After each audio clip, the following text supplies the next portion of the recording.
নমস্কার, চ্যানেল বাংলা থেকে খবরের ময়নাতদন্ত নিয়ে কিন্তু আমরা হাজির হয়েছি আজ।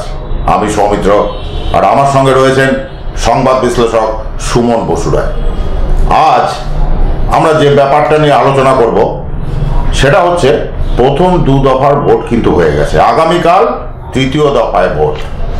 কিন্তু এই যে প্রথম দু দফার ভোট হয়ে গেল, সেখানে আমরা কিন্তু দেখতে পেয়েছিলাম যে প্রথম দফায় ভোট পড়েছিল 60%, আর দ্বিতীয় দফায় কিন্তু ভোট পড়েছিল 60.96%। কিন্তু পরবর্তীতে দেখা গেল যে নির্বাচন কমিশন কিন্তু জানালেন যে প্রথম দফায় ভোট পড়েছে 66.04%।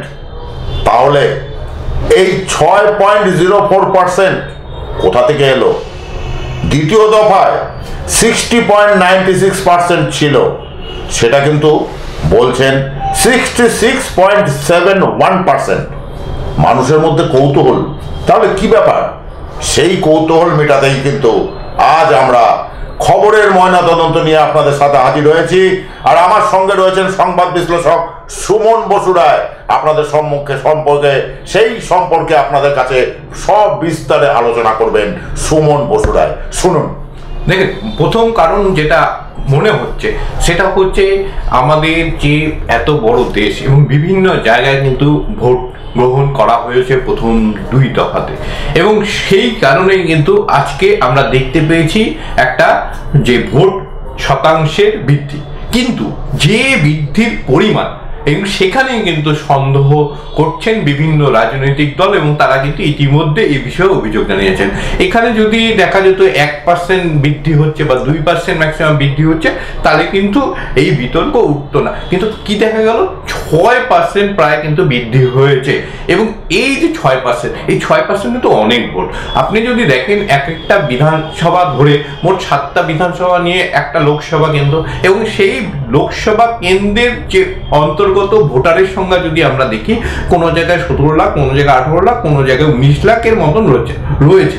অর্থাৎ তার যদি 6% আমরা হিসাব করি, তাহলে কিন্তু দেখা যাবে সেই পরিমাণটা অনেক বেশি পরিমাণ, প্রায় 1 লক্ষের উপরে কিন্তু ভোটের এদিক ওদিক হয়ে যাওয়ার সম্ভাবনা রয়েছে। এবং আমরা যদি দেখি যে ভোট পরবর্তী পর্যায়ে যখন গণনা হয়, আমরা বিগত বছরগুলিতে দেখেছি বহু জায়গায় যেমন 2-4 লাখের মানে একটা পার্থক্য থাকে মার্জিনে যেতে, আবার অনেক ক্ষেত্রে কিন্তু 40,000 50,000 মার্জিনে কিন্তু, এবং সেই জায়গাগুলিতে এই যে ভোট বৃদ্ধি হঠাৎ করে ঘটে গেল, তার ফলে কিন্তু সেখানে প্রশ্ন ওঠা স্বাভাবিক। কেন এক জায়গায় যদি 50,000 60,000 ভোটে যদি জয় পরাজয় নির্ধারণ হয়, এবং সেখানে যদি এই যে 6% অর্থাৎ প্রায় 1 লাখ ভোট বৃদ্ধি, তো স্বাভাবিকভাবে কিন্তু প্রশ্ন উঠবে, এবং সেই প্রশ্ন কিন্তু উঠতে শুরু করেছে।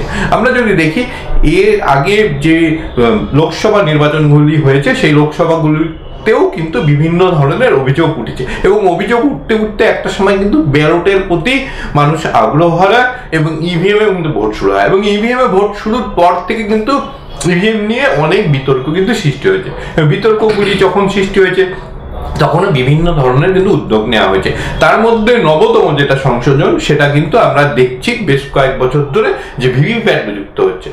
এখানে কিন্তু দাবি উঠছিল যে সব রাজনৈতিক দলগুলি, মূলত বিরোধী রাজনৈতিক দলগুলি, যে এবারের যে ইভিএম, সেই ইভিএম এর সাথে যে ভিভিপ্যাট রয়েছে, সেই যে ভিভিপ্যাটের যে চিহ্নগুলি আসছে, প্রতীকগুলি, সেগুলি ভোটের পরবর্তী সময় গণনার সময় যেন মিলিয়ে দেখা হয়।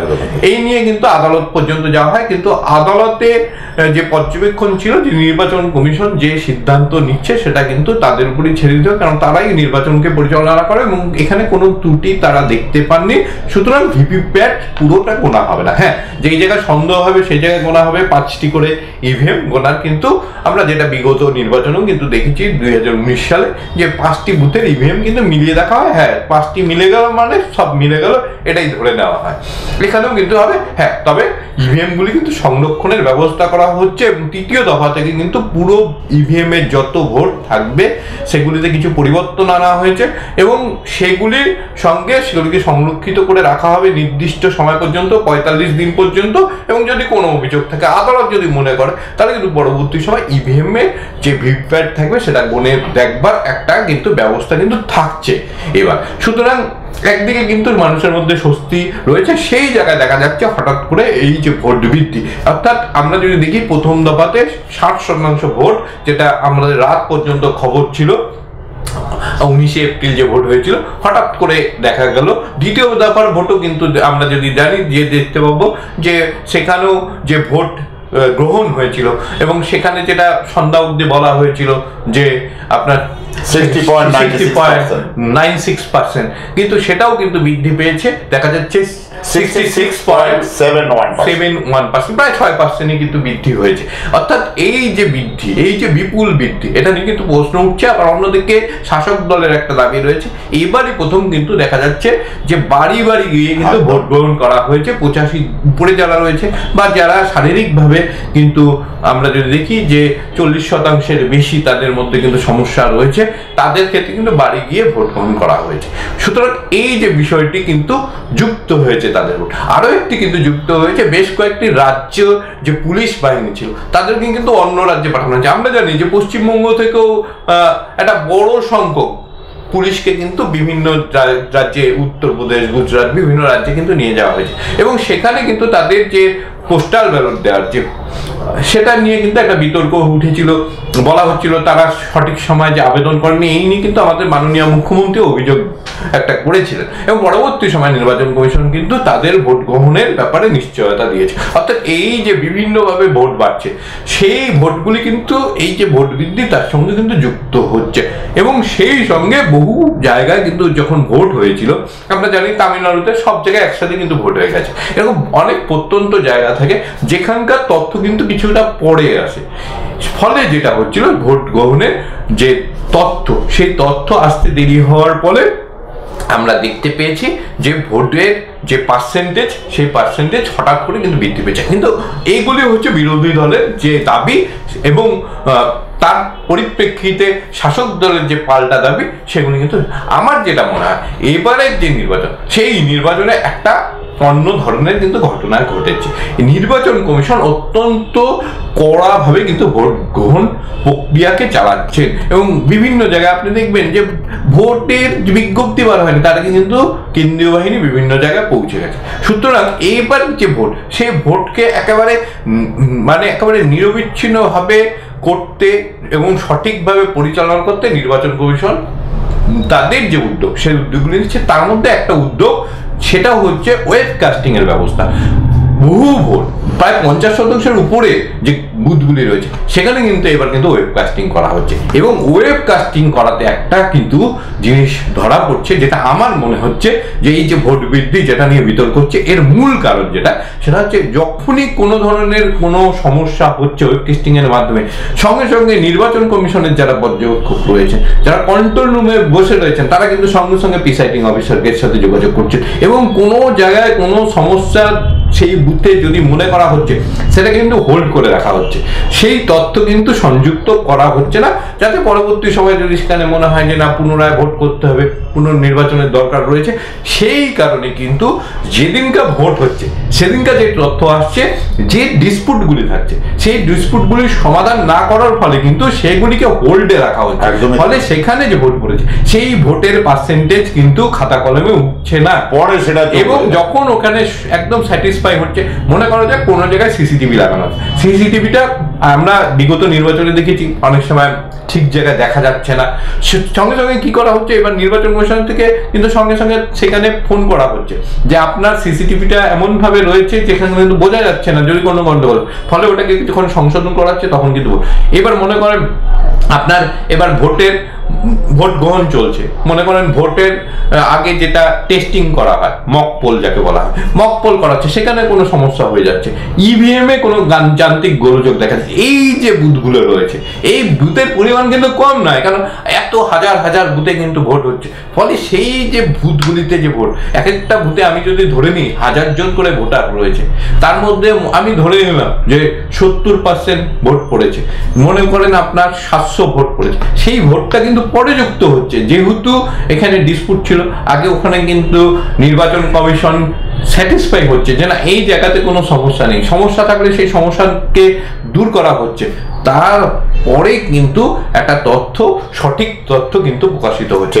ফলে এই যে পরিমাণ, একদিকে যেমন 85 বছরের উপরে যাদের ভোটে গ্রহণে অংশগ্রহণের ব্যবস্থা ছিল, পোস্টাল ব্যালট রয়েছে, সেই সঙ্গে কিন্তু এইবার ওয়েব কাস্টিং এর জন্য যেখানে যে ধরনের সমস্যা, এমনকি শুধু এই সমস্যা না, মনে করেন কোনো জায়গায় ইভিএম এর ভোট হয়ে গেছে, এবার আপনি যদি খোঁজ নিয়ে দেখবেন, এটাও কিন্তু যারা ভোট গ্রহণ করতে গিয়েছিলেন তারা কিন্তু এ বিষয়েও কিন্তু একটা তারা কিন্তু সমস্যা বলা চলে, বা সমস্যা না বলে বলা চলে যে নির্বাচন কমিশনের অতি সক্রিয়তা বলা যেতে পারে, যে তারা কিন্তু এবার যে নির্দিষ্ট গাড়ি ছিল সেই গাড়ির জায়গায় যদি অন্য গাড়িতে উঠতে তারা কিন্তু উদ্গ্রীব হচ্ছিল, তাহলে কিন্তু সেখানে কিন্তু তাদেরকে থামিয়ে দেওয়া হচ্ছিল, কেন আপনার জন্য এই গাড়ি আপনাদের জন্য ব্যবস্থা করেছে, সেই গাড়িতে উঠতে হবে, প্রয়োজনে আপনি 1 ঘন্টা অপেক্ষা করুন। ফলে এই যে সমস্যাগুলো, যেখানে যা সমস্যা হয়েছে সেই কাউন্টিং বা সেই আমরা কাউন্টিং বলছি, ক্ষমা করবেন, ওটা হচ্ছে আপনার যেখানে যে ভোট পড়েছে সেই পোলিংটার যে তথ্য, সেই তথ্য কিন্তু হোল্ডে রাখা হয়েছিল। যখন ওখানে কিন্তু স্যাটিসফাই হওয়া হচ্ছে এবং তখন কিন্তু ওখানকার যে ভোট পড়ার যে হার সেটাকে কিন্তু সংযুক্ত করা হয়েছে। ফলে যেটা হয়েছে, ফলে কিন্তু আমরা দেখতে পাচ্ছি বৃদ্ধি একটা বড় সড়ো সারা ভারতে। কিন্তু পশ্চিমবঙ্গের ক্ষেত্রে যদি দেখি, প্রথম দফায় 3টা কেন্দ্রে ভোট হয়েছিল, আলিপুরদুয়ার, কুচবিহার এবং জলপাইগুড়ি, এবং আমরা যদি 26 এপ্রিল দেখি সেখানেও 3টা কেন্দ্রে কিন্তু ভোট করা হয়েছিল, দার্জিলিং, বালুরঘাট এবং রায়গঞ্জ। এবং আমরা যদি দেখি যে সেখানে যে প্রথম দফাতে, যেমন মনে করেন জলপাইগুড়িতে, সেখানে প্রথম দিনই কিন্তু দেখা গেছিল যে 70%-এর বেশি কিন্তু জলপাইগুড়িতে ভোট পড়েছে, এবং পরবর্তী সময় যখন সংযুক্ত হলো তখনও দেখা যাচ্ছে যে সেই যে পার্সেন্টেজ, এটা কিন্তু স্বাভাবিক যে পার্সেন্টেজ যেটা কিন্তু বাড়ে, আপনাকে যেমনটা বলছিলাম, সেই পার্সেন্টেজই কিন্তু বৃদ্ধি পেয়ে দাঁড়িয়েছে। কারণ আমরা যদি দেখি এখনো পর্যন্ত যে 2 দফায় ভোট হয়েছে, সবচেয়ে বেশি ভোট পড়েছে জলপাইগুড়ি কেন্দ্রে সারা ভারতে, এবং সেই জলপাইগুড়িতে না সারা পশ্চিমবঙ্গে, এবং সেখানে যদি আমরা দেখি তাহলে দেখতে পাবো 83.66% কিন্তু ভোট পড়েছে। অর্থাৎ মানে এই যে ভোটের যে শতাংশ সেটা কিন্তু অনেকটাই বৃদ্ধি পেয়েছে। আবার যদি আমরা দেখি যে কুচবিহার, সেখানেও কিন্তু আমরা দেখব 82% কিন্তু ভোট পড়েছে। অর্থাৎ পশ্চিমবঙ্গে বরাবরই কিন্তু ভোট বেশি পড়ে। এবার যেহেতু নির্বাচন কমিশন পরে তথ্য জানিয়েছে, মিলিয়ে জানিয়েছে যে একদম মানে ফাইনাল তথ্য যে এত শতাংশ ভোট পড়ে, সেই কারণেই কিন্তু একটা বিতর্ক এবার হচ্ছে। আপনারা এতক্ষণ কিন্তু শুনলেন সংবাদ বিশ্লেষক সুমন বসু রায়ের কাছ থেকে। আমরা কিন্তু ময়না তদন্তের মাধ্যমে আপনাদের জানালাম যে প্রথম এবং দ্বিতীয় দফায় যে ভোটের পার্সেন্টেজ ছিল সেটা পরবর্তীতে যে বেড়ে গিয়েছিল সে সম্বন্ধে কিন্তু বিশ্লেষণ করলেন সুমন বসু রায়, এবং আপনাদের কাছে সঠিক তথ্য পৌঁছে দিলেন সুমন বসু রায়। আপনারা সেটা কিন্তু আমাদের সাথে দেখলেন। নমস্কার।